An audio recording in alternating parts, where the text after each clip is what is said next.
ये video specially उन लोगों के लिए है जो या तो ओशो को नास्तिक मानते हैं या ओशो का नाम ले लेकर के खुद की नास्तिकता का बड़ा प्रचार करते हैं। तो आज से 4 साल पहले ओशो के ऑफिशियल चैनल ओशो हिंदी पे एक वीडियो अपलोड हुई थी जिसपे 12 लाख व्यूज है, कोई भी जाए तो देख सकता है। थोड़ा और आगे चलो, उसमें ओशो एक कहानी सुनाते हैं कि एक लकड़हारा था जो लकड़ियां काटता था, बड़ी मेहनत से काटता था। एक दिन फकीर ने उसे टोका कि तुम जो यहाँ लकड़ियां काटते हो, बड़ी मेहनत करते हो, थोड़ा आगे जाओ, तुम्हें कुछ अच्छा मिलेगा। तो वो आगे गया। तो जब वो थोड़ा आगे गया उसे खुशबू आने लगी चंदन की। अब वो खुश हो गया कि यार मुझे चंदन की लकड़ियां मिल गई, अब तो मैं अमीर। लेकिन फिर उसके दिमाग में आया कि भाई फकीर ने कहा था आगे बढ़ते जाना, उसने ये नहीं कहा था कि चंदन पे रुक जाना। तो वो थोड़ा और आगे बढ़ा तो उसे चांदी की खदान मिल गई। थोड़ा और आगे बढ़ा तो सोने की खदान, थोड़ा और आगे बढ़ा तो हीरे की खदान। तो ओशो इस पे कहते हैं कि नास्तिक वो है, जीवन की व्यर्थता जानने के बाद दो पॉसिबिलिटीज है, या तो आप परमात्मा तक पहुंचोगे या आप नास्तिक बन के बैठ जाओगे। नास्तिक वो है जो चंदन की वृक्षों को देखकर ही रुक जाए, चंदन की लकड़ियों तक ही सीमित हो जाए।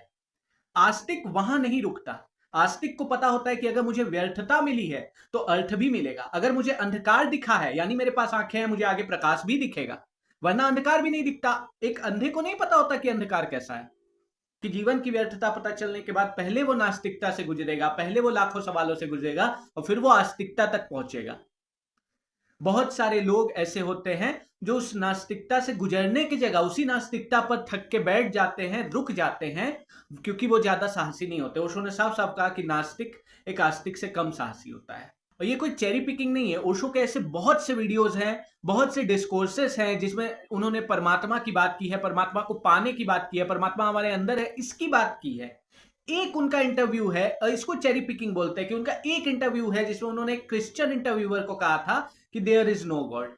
क्यों कहा था मैं बता देता हूं। क्रिश्चियन जब पूछ रहा है तो वो अपने उसके माइंड में जो कॉन्सेप्ट ऑफ गॉड है वो उसके बारे में पूछ रहा है। अब ओशो उसे समझाते कि भैया निर्वाण क्या होता है, परमात्मा हम सबके अंदर है, परमात्मा ये है। तो ये एक तो वेस्ट ऑफ टाइम होता, दूसरा शायद वो ऑफेंड हो जाता कि अच्छा इस धर्म का भगवान सही, मेरे धर्म का भगवान गलत। तो ओशो ने उसके कॉन्सेप्ट ऑफ गॉड को टारगेट करते हुए कहा था देयर इज नो गॉड, जिसको ये सभी एकदम बड़ा प्रचार कर करके चलाते रहते हैं। अभी ओशो लवर्स के लिए मैं कैप्शन में एक आईडी मेंशन कर दे रहा हूं। ये भाई साहब मुझे नहीं जानते, मैं इनको जानता हूं।